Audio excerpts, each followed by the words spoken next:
तो आप सभी को जैसा कि पता है कि जिंदगी उतार चढ़ाव से भरा होता है और एक न एक दिन हम लोगों को जाना ही पड़ता है। जिस तरीके से आपने 1 फरवरी को यहाँ पे कदम रखा था क्लास 12 में, उसके बाद संजोग बस ये तो होते रहता है, प्रकृति का खेल चलते रहता है, लेकिन हम लोग कभी घबराते नहीं है। कुछ दिन क्लास चलने के बाद लॉकडाउन की प्रक्रिया हो गई शुरुआत कोविड-19 के वजह से, लेकिन हम लोगों ने उसमें भी हार नहीं माना, लगातार संपर्क में रहे। अनिल सर ने भी व्हाट्सएप के माध्यम से या विभिन्न माध्यमों से आपको मैक्सिमम कोशिश किया कि आपको कुछ जानकारी मिलती रहे। और उसके बाद लॉकडाउन के बाद जब हम लोगों ने करीब 17 सितंबर को फिर से वापस आए, आप लोग बड़ी लालायित थे, बड़े उत्सुक थे, जिज्ञासु थे कि हम लोगों को एक बार बढ़िया संस्था में फिर से एक बार कुछ करने का मौका मिले। और आप लोगों ने काफी इंतजार भी करवाया गया, कहा गया कि जुलाई में स्टार्ट होगा, अगस्त में होगा, लेकिन हम लोग मजबूर थे कहीं ना कहीं प्रशासन व्यवस्था से और अपनी सुरक्षा की व्यवस्था से भी, क्योंकि जब तक शरीर ही नहीं रहेगा तो फिर हम लोग करेंगे क्या। जिसके कारण फिर भी हम लोगों ने रिस्क लिया, बहुत सारे लोगों से बातचीत करके, सर ने भी बातचीत किए और वहां से मैनेजमेंट को मैनेज करते हुए उन लोगों को 17 सितंबर को हम लोगों ने फिर से यहाँ पे कदम रखा। यही धरती गवाह बनेगी आपका। और उसके बाद हम लोगों का सिलसिला चलना शुरू हुआ और 17 सितंबर या जुलाई था, अगस्त 17 अगस्त को, तो 17 अगस्त को हम लोगों ने रखा। उसके बाद क्लास चलती रही, हम लोग डरते रहे क्योंकि जो एक कोविड-19 का प्रकोप था, पूरी हम लोग भयभीत हो चुके थे इससे। लेकिन हम लोगों ने पूरा मास्क में और 2-2 स्टूडेंट के एक बेंच पर बैठा के क्लास को लगाया। सक्षम नहीं हो पा रहा था, फिर भी धीरे धीरे स्थिति सुधरती गई। और उसके बाद एक समय आया जो कि शिक्षकों के आदर सम्मान का होता है, 5 सितंबर का दिन, जिसमें पूरा उल्लास के साथ आप लोगों ने उसको आदर के साथ हम लोगों के साथ समय बिताए। हम लोगों ने भी आपको कुछ देने का प्रयास किया भरसक।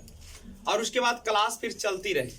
बीच बीच में हम लोगों ने भरसक प्रयास किया कि आपके सिलेबस को पूरी तरह समाप्त किया जाए। आखिर लास्ट होते होते जहां बहुत कम सिलेबस था, हम लोगों ने तेजी लाया और जो भी क्लास था, साइकोलॉजी, हिस्ट्री या हिंदी, इंग्लिश, लोगों को डर लग रहा था खासकर हिंदी इंग्लिश पर भी कि होगा कि नहीं होगा, लेकिन हमने उसको तेजी से हटाया, समाप्त ही नहीं किया बल्कि एक सृजनात्मकता की ओर बढ़ाया। सर ने भी अपना क्लास दिया भरपूर। और बीच बीच में हम लोगों के बीच बहुत सारे ऐसे मुद्दे आने लगे।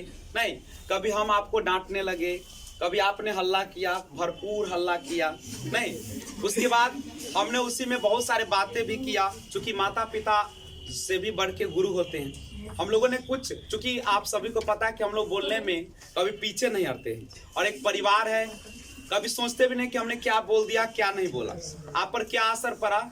और धीरे धीरे आप लोग एक तरह से पूरी संस्कृति में ढले हुए व्यक्ति हैं और यहाँ के संस्कृति को समझे। हम लोगों ने कितना भी डांटा, कितना भी बोला, लेकिन आप कभी भी विचलित नहीं हुए और आप लोगों ने अपना काम किया। यहाँ तक कि वर्क ना करने पर फाइन का भी व्यवस्था हम लोगों ने किया, मजबूर होकर किया, मन नहीं था, क्योंकि फाइन जो है कोई सॉल्यूशन नहीं है, लेकिन हम लोग पूरी तरह मजबूर हो गए लोगों का, लेकिन फिर भी सुधर गए सभी। पता नहीं कैसे आप लोग सुधरे। और यहाँ तक कि कभी कभी तो 1 रुपया भी नहीं दिए, पूरी तरह से आपने काम किया। और मेरे तो शब्द कभी कभी ऐसे ऐसे होते थे जो आप लोग कहते थे कि सर आप लोग हमें भी याद करेंगे, और वो दिन आ भी गया। हमने आप लोगों को इधर व्यवहार देखा, बहुत अच्छा रहा आपका। लग रहा था कि पूरी तरीके से एक मानवता खत्म हो रही है क्लास में, वो बना।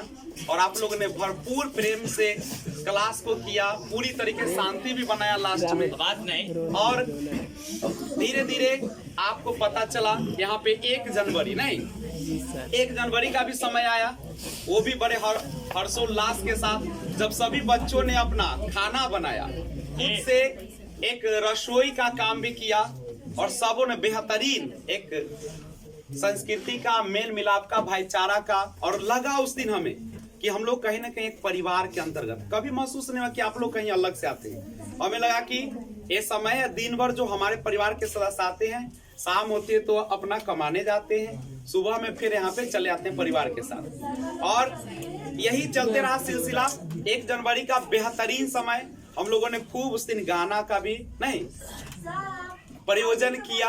और उसके बाद धीरे धीरे एक और समय आया, एक बहुत बेहतरीन समय जीवन में, आप सभी के जीवन में, जब चुप न रहते। आप डॉक्टर रंजीत कुमार जो कि IAS का एग्जाम फेस करने वाले और क्वालिफाइड, वो भी यहाँ पे आए। और उस दिन तो आप लोगों ने कमाल कर दिया।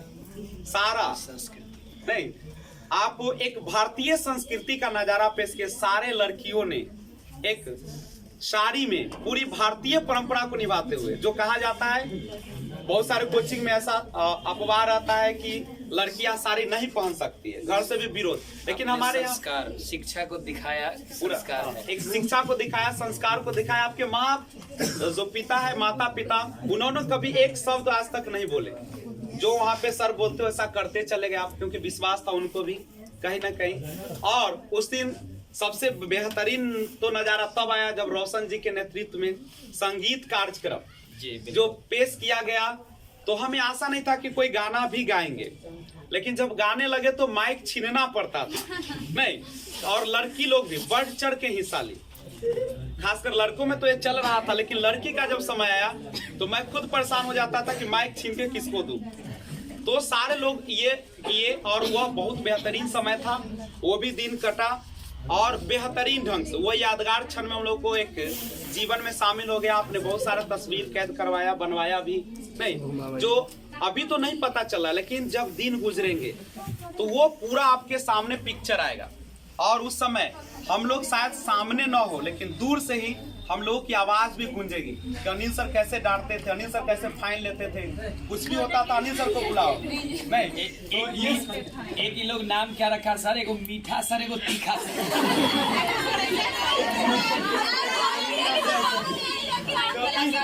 हम भी जब क्लास लेते रहते थे, कुछ भी होता था हम सीधा बोलते थे अनिल सर को बुला के लाओ। तो तुम लोग बोलते थे कि सर मत बुलाइए। नहीं, तो हम भरसक प्रयास करते थे कि हम दोनों मिलकर इसका सलूशन करें। और कभी लगा नहीं, क्योंकि हम दोनों एक भाई की तरह और हर तरीके से मिलजुल कर काम कर रहे। बहुत सारे जिंदगी में उतार चढ़ाव आए, बहुत सारे लोगों ने कोशिश किया कि हम लोग बिछड़ जाए, कहीं और संस्था को ले, लेकिन सबको हम लोगों ने जाना, समझा और एक रहे। और इसमें सबसे बड़ी हाथ रही आप लोगों का, क्योंकि आप लोगों ने सहयोग दिया और प्लस पढ़ाई में भी अव्वल, आपने टेस्ट में भरसक प्रयास किया।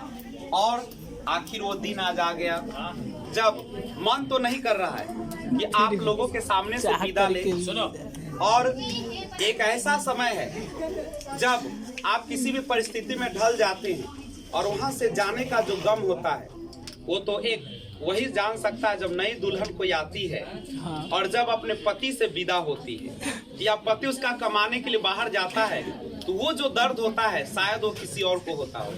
तो हम लोगों का जो एक दर्द है, एक ऐसा दर्द है जो चाहकर भी हम मिटा नहीं पाएंगे। और खासकर यह जो ऐसा समय आ गया है अभी, तो अब तो जी करता है कि भरपेट रो लें और फिर ऐसा समय न आए। लेकिन फिर भी हम लोग एक आशा में जी रहे हैं कि विदा होना क्या है, ये तो कुछ पलों के लिए आप दूर जा रहे, फिर आएंगे। नहीं, मिलना जुलना तो जिंदगी का एक दस्तूर है और वो चलते रहता है। तो और ये सत्य है, कड़वा सत्य है, जिसे सबको पालन करना पड़ता है। जिस तरीके से आप आए और उसी तरीके से फिर जाने वाले हैं। आने का खुशी तो बड़ी अच्छा लगता है, जी करता है कि रहे सब दिन, लेकिन कभी ना कभी तो जाना ही है सब। कभी कमाने के लिए जाना पड़ता है, कभी नौकरी के लिए जाना पड़ता है, तो कभी शिक्षा लेने के लिए जाना पड़ता है। बहुत सारी चीजें हैं यानी। और हम लोगों का एक समय आया जब चूंकि 12वीं कक्षा का एग्जाम सामने है आपका नहीं, और 12वीं कक्षा का एग्जाम सामने आने के कारण, और चूंकि ये अंतिम, आज आपको पता है 30 जनवरी, कल रविवार 31 जनवरी है, तो आज विदाई समारोह जिसमें आपकी यादें हमें भी रुलाएगी। आपके एक एक क्षण, एक एक पल, वो प्रेम, वो मेल मिलाप और वो खट्टी मीठी बातें सब हमारे साथ रहेगी। और चाहकर भी आप जुदा नहीं हो पाएंगे, क्योंकि हमने आपके तस्वीर को कैद कर दिया है। और कहता है कि आदमी भले ही बूढ़ा हो जाए, मन जरूर जवान रहे, लेकिन तस्वीर कभी न बूढ़ा होता न जवान होता है। वो अपने अवस्था को बनाए रखता है और वही यादें आएगी। तो मैं विशेष तो अब सर को ठीक है।